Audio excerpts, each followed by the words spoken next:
until the end of the pandemic by comforting financially all its pillars, including the new priority on production, and by making it more transparent and more inclusive.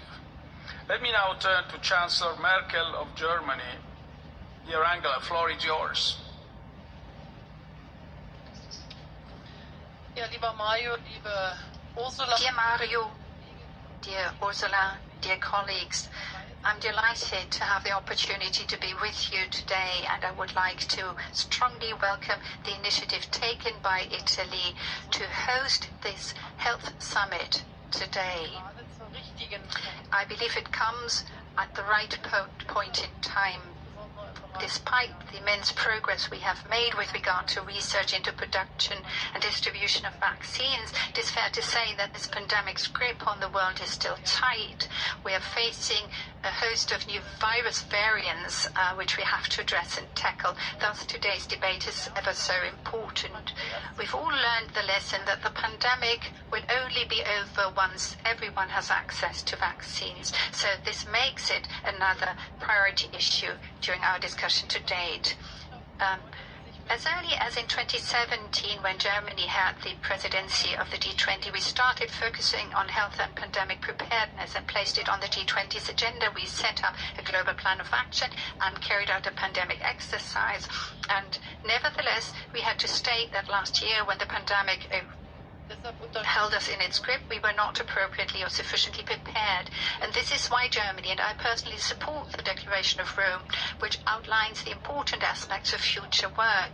And I would also like to mention the World Health Assembly, which is about to meet in a couple of days, and encourage everyone to draw the right lessons from the experiences we have made, so as to ensure that we are better prepared in future. This presupposes that multilateral cooperation takes place in a transparent manner, that WHO is appropriately and adequately funded. I very strongly support the proposal made for a global treaty on pandemics, as submitted by the President of the European Council. I think it could constitute an international commitment of each and everyone to focus on the subject matter, even once this pandemic has been overcome. What is important now, however, are the most urgent tasks that need to be addressed. Allow me to highlight that under the presidency of Saudi Arabia, the G20 started to be active here. Act A and COVAX were the right structures that were created under Saudi Arabia's presidency of the G20 within the WHO. Today, it's fair to say that we have to monitor and take a look at the instruments at our disposal: diagnostics, therapeutics, vaccines. This is what we need to focus on. I very strongly support the commitments made already. I think we should continue to act and use the leeway that the TRIPS and the Doha Agreement give us. There are many ways in which we can be active, and I believe we ought to continue to do so on this basis.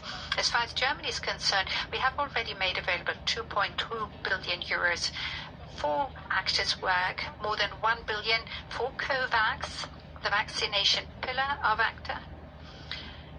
We've already made available 70 billion doses of vaccines in the framework of COVAX to more than 122 countries, but we are quite aware of the fact that this is anything but sufficient. And this is why I too would like to follow suit, follow the French example, and say that we will make available by the end of the year another 30 billion doses of vaccines.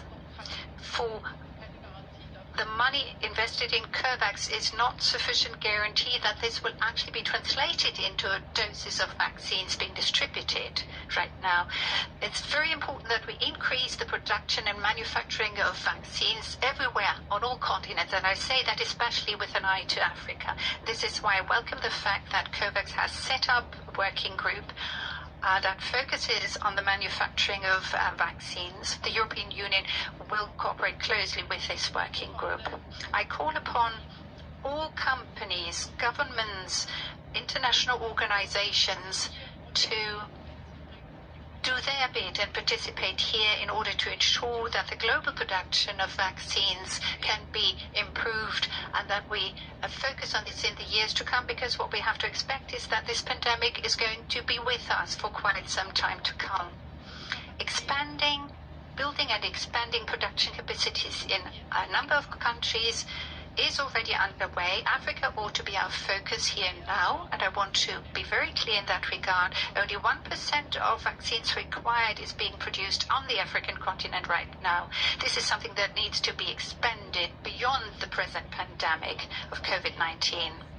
As Europeans, and I take pride in that, as a country that is a member of the European Union, we have already made available 40% of the vaccines produced in Europe and exported these 40%. We have assisted countries all over the world with vaccines produced in Europe, and I think that that is the right approach. As Team Europe, as Ursula von der Leyen, the President of the EU Commission, calls it, will continue to do its part in the framework of the existing structures. So, in a nutshell, I believe that the G20, and I'd like to thank you, dear Mario, in that regard, given the very tight and tense situation right now, the G20 makes an important contribution, and I think it's what is to be expected of us, because the G20 are the leading economies of the world. So if we don't do it, who is supposed to do it in the face of such a pandemic? And this is why I believe that the Declaration of Rome is a milestone on the path towards combating this pandemic. Thank you, and my best regards go to Rome. Thank you very much for donating another 30 million doses of vaccine till the end of this year, and thus joining the donation of France and Italy we have already today in doses. And thank you very much for being such a strong supporter indeed to Team Europe's initiative to build with the African partners together manufacturing capacities in Africa.